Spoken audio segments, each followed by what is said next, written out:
जी, तो इसके बाद हमारे पास जो अगला टॉपिक है वो है क्वार्टाइल्स फॉर ग्रुप डेटा कि हम क्वार्टाइल्स को कैसे फाइंड आउट करेंगे ग्रुप डेटा अगर हमारे पास गिवन हो। तो ग्रुप डेटा के मैंने पहले भी बोला था कि ग्रुप डेटा हमारे पास उस टाइप का डेटा होता है कि जिसमें हमारे पास क्लासेस गिवन होती है। तो अभी मेरे पास एक क्लासेस गिवन है, वो है 1 से मैं अगर 3 तक लिखूँ, फिर 4 से लेकर 6 तक लिखूँ, फिर 7 से लेकर 9 तक लिखूँ, तो फिर आगे 10 से 12 और फिर अगला 13 से 15 आ गया। तो ये मेरे पास है क्लासेस। अब इसके लिए फ्रिक्वेंसी भी गिवन हो गया। तो फ्रिक्वेंसी है मेरे पास 2 है, 3 है, 1, 5 और 6। ये मैंने फ्रिक्वेंसी लिख दिया। तो अब चूँकि मैंने पहले भी बोला था कि हमने Q1 और Q3 फाइंड करना है, क्योंकि हमारे पास जो Q2 होते हैं वो मीडियन होते हैं। तो असल क्वार्टाइल्स हमारे पास Q1 और Q3 है। तो सबसे पहले मैं Q1 फाइंड करूँगा। Q1, तो Q1 के लिए जो हमारे पास फार्मूला होगा, जिस तरह मैंने पहले ही लिखा था कि हमारे पास क्योंकि ये ग्रुप डेटा है तो इस वजह से यहाँ पे formula L plus H divided by F। Median में हमारे पास यहाँ पे n/2 होता था, तो अब यहाँ पे n/4 होगा क्योंकि ये क्वार्टाइल है -c। तो अब इस डेटा के लिए सबसे पहले चूँकि यहाँ पे L है, तो जब यहाँ पे L है तो इसका मकसद ये है कि मुझे लोअर क्लास बाउंड्री चाहिए। तो इस डेटा के मैंने क्लास बाउंड्री फाइंड करना होगा, CB जिसको हम कह देते हैं। क्लास बाउंड्री का तरीका मैंने पहले ही बताया था कि ये वाले जो नंबर होते हैं ना क्लासेस में, इससे हम 0.5 को माइनस करेंगे और इसी के साथ 0.5 प्लस करेंगे। तो जब हम इससे 0.5 माइनस करेंगे तो इससे 0.5 आएगा और 3.5, फिर ये 3.5 हो, ये 6.5 हो, और ये फिर आ जाएगा 6.5 हो, ये फिर 9.5 हो, फिर ये 9.5 हो, और ये 12.5 हो, ये 12.5 हो, 15.5 हो। तो ये हमारे पास क्लास बाउंड्री फाइंड हो गई। तभी चूँकि हमने इसमें से ग्रुप सेलेक्ट करना होगा कि कौन सा ग्रुप में हमारे पास लाई करते, ताकि H भी फाइंड हो जाए, F भी, ताकि वो सारी वैल्यूज़ में इधर पुट करूँ। तो इसके लिए सबसे पहले मुझे n/4 मतलब ग्रुप की पोजीशन हमने देखनी है कि वो किधर लाई करते हैं। तो n/4 है, तो n का मतलब इधर एक्चुअली हमारे पास टोटल होते हैं f का। तो इन सब का टोटल हमारे पास आएगा 17 आते हैं। तो यहाँ पे 17 डिवाइडेड बाई 4, 17 डिवाइडेड बाई 4 करूँगा तो इससे आ जाएगा 4.25। तो अब ये जो 4.25 आ गया, तो अब हमने ये देखना है कि ये कहाँ पे ये लाई करता है। तो इसके लिए मुझे कम्युलेटिव फ्रिक्वेंसी चाहिए CF, जिसको हम कह देते हैं। CF का तरीका मैंने मीडियन में बताया था, लेकिन फिर भी ये 2 जो है ना हमारे पास फर्स्ट पे आएगा, फिर इस 2 के साथ इस 3 को ऐड करेंगे। तो ये 2 इधर आएगा प्लस ये 3, सो 2 + 3 से आ जाएगा 5, फिर ये 5 आएगा, इसके साथ ये वाला नंबर ऐड करें तो इससे आ जाएगा 6, फिर ये 6 आएगा, इसके साथ ये वाला नंबर ऐड करें 5 तो इससे आ जाएगा 11, फिर 11 अपनी जगह पे आएगा, प्लस इसके साथ ये 6 को ऐड करें तो इससे आ जाएगा 17। ये भी मैंने बताया था कि ये जो आखिरी टर्म होते हैं और ये वाला जो टर्म होते हैं कम्युलेटिव फ्रिक्वेंसी का, ये हमेशा सेम आएंगे। अगर ये सेम ना आए तो इसका मतलब ये है या तो फिर CF में कोई गलती है या फिर फ्रिक्वेंसी में कोई मिस्टेक है। तो अब हमने चेक करना है कि ये 4.25 कौन सी ग्रुप में लाई करता है। तो अब चूँकि देखो ये 2 में तो आता नहीं है 4.25, अब ये 5 में आता है 4.25 हो। तो हमारे पास ग्रुप ये बन गया। तो अब जो ग्रुप बन जाता है तो इन सब में से हमने डेटा निकालना है और इधर पुट करना है। इस ग्रुप में देखो ये लोअर क्लास बाउंड्री, ये अपर क्लास बाउंड्री है। इस एल के लिए मुझे लोअर क्लास बाउंड्री चाहिए, तो वो है 3.5 है। इधर आ जाएगा 3.5 plus H. Difference between classes होती है कि इन क्लासेस के दरमियान कितना डिफरेंस है, 1 से 3 तक। तो ये 1 भी शामिल होगा काउंटिंग में और 3 भी शामिल होगा, तो 1 2 3। तो इसका मतलब यह है कि 3 डिफरेंस है इसमें। Divided by F, so group frequency है वो है 3 है ये वाला, तो इधर आ जाएगा 3। n/4 जो भी मैंने फाउंड किया 4.25 हो, माइनस सी कम्युलेटिव फ्रिक्वेंसी का मैंने बोला था कि ये हमारे पास जो प्रीसीडिंग कम्युलेटिव फ्रिक्वेंसी होती है ना, मतलब ये है कि जो ग्रुप आ जाता है इससे ऊपर वाला जो नंबर होगा वो हमारे पास कम्युलेटिव फ्रिक्वेंसी होगी। सो ये 2 आ गया। तो अब इसके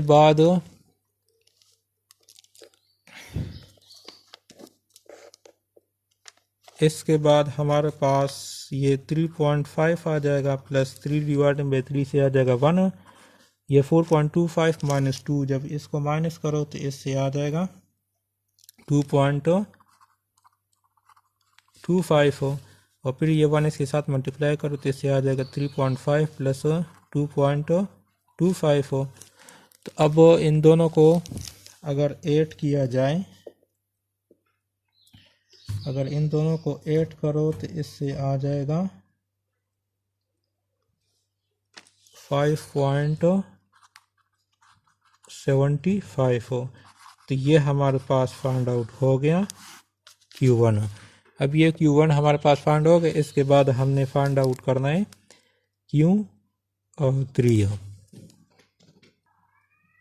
तो Q3 हमारे पास जो Q3 के लिए फार्मूला है वो है, क्योंकि ग्रुप डेटा है तो इधर L plus H divided by F, ये 3n डिवाइडेड बाई 4 आएगा माइनस सी। क्योंकि अब पहले हमने n किया था, क्योंकि वो हमारे पास Q1 था तो इस वजह से n डिवाइडेड बाई 4 आया था। तो अभी हमारे पास Q3 है, सो ये 3n डिवाइडेड बाई 4 माइनस सी आएगा। तो सबसे पहले मुझे इसमें से फिर से ग्रुप पोजीशन देखनी है कि वो किधर लाई करता है। तो इसके लिए मुझे सबसे पहले 3n डिवाइडेड बाई 4 चाहिए। तो मैं इस तरह करता हूँ कि इधर 3n divided by 4 find out करता हूँ, तो इधर 3 आ जाएगा, और n की जगह क्योंकि ये 17 था और डिवाइडेड बाई 4, n हमारे पास ये टोटल होते हैं ना, ये 17 हो। तो ये जो 17 3 मल्टीप्लाइड बाई 17 हो, जब हम इसको मल्टीप्लाई करेंगे तो इससे आ जाएगा इस 3 मल्टीप्लाइड बाई 17 करेंगे और डिवाइडेड बाई 4 करेंगे ना, तो इन सब को करो तो इससे आ जाएगा 12.75 आ जाते हैं। तो अब ये 12.75 हमने चेक करना है कि ये हमारे पास कौन से ग्रुप में लाई करते हैं। तो अभी इसमें चेक करते हैं 12.75 हमारे पास इस ग्रुप में आएगा, ये जो आखिरी ग्रुप है इसमें, क्योंकि ये 11 तक है ये वाला, तो फिर ये 12 इसी में आएगा। तो इसी में जब आता है तो इसमें हमारे पास जो लोअर क्लास बाउंड्री है वो 12.5 है, तो इधर आ जाएगा ये L 12.5 हो, प्लस H हमारे पास 3 था डिवाइडेड बाई F।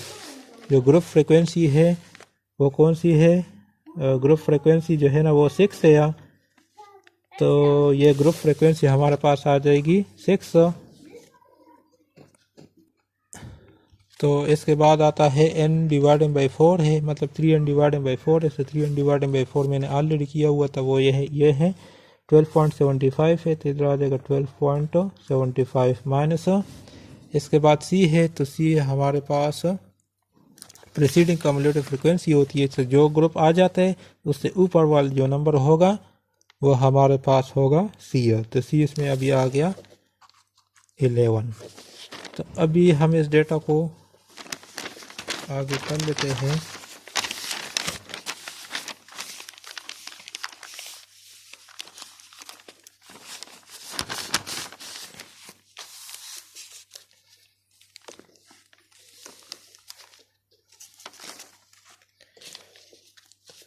अब ये हमारे पास आ गया 12.5 अपनी जगह पे आ गया। 3 डिवाइडेड बाई 6 करो तो इससे आ जाएगा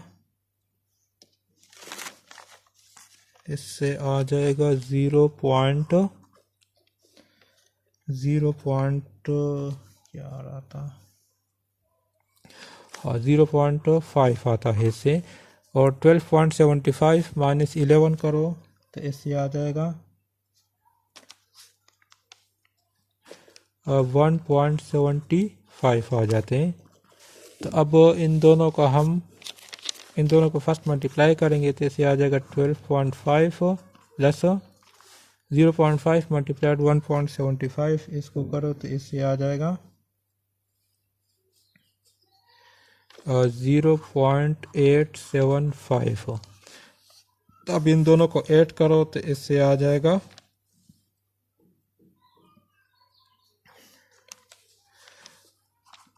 13.37 आ गया। तो अब यह हमारे पास फाइंड आउट हो गया Q3। तो Q3 फाइंड हुआ जिस तरह मैंने अनग्रुप डेटा में किया था कि हमारे पास इसमें आता है क्वार्टाइल डिविएशन आता है, क्योंकि कभी कभी क्वेश्चन में वो ये नहीं कहते हैं कि Q1 फाइंड करो Q3 फाइंड करो, कभी कभी वो डायरेक्ट कहते हैं कि फाइंड क्वार्टाइल डिविएशन। तो फिर इसके लिए मुझे Q1 भी चाहिए होगा और Q3 भी, क्वार्टाइल डिविएशन। इसके लिए जो फार्मूला है क्वार्टाइल डिविएशन वो है Q3 minus Q1 divided by 2 है। तो अब यहाँ पे मैंने पहले Q3 फाइंड किया है, वो ये है कि 13.37 माइनस Q1 जो मैंने पहले फाइंड किया हुआ था वो ये आ रहा था ना 5.75 हो। तो यहाँ पे आ जाएगा 5.75 डिवाइडेड बाई 2 हो। तो अब 13.37 माइनस 5.75 इन दोनों को माइनस करना है, तो इन दोनों को माइनस करने से आएगा 7.62 डिवाइडेड बाई 2। तो अब इन दोनों को मज़ीद डिवाइड करें तो इससे आ जाएगा 3.81। तो ये हमारे पास फाइंड हुआ क्वार्टाइल डिविएशन। तो ये इसका एक्चुअल आंसर है।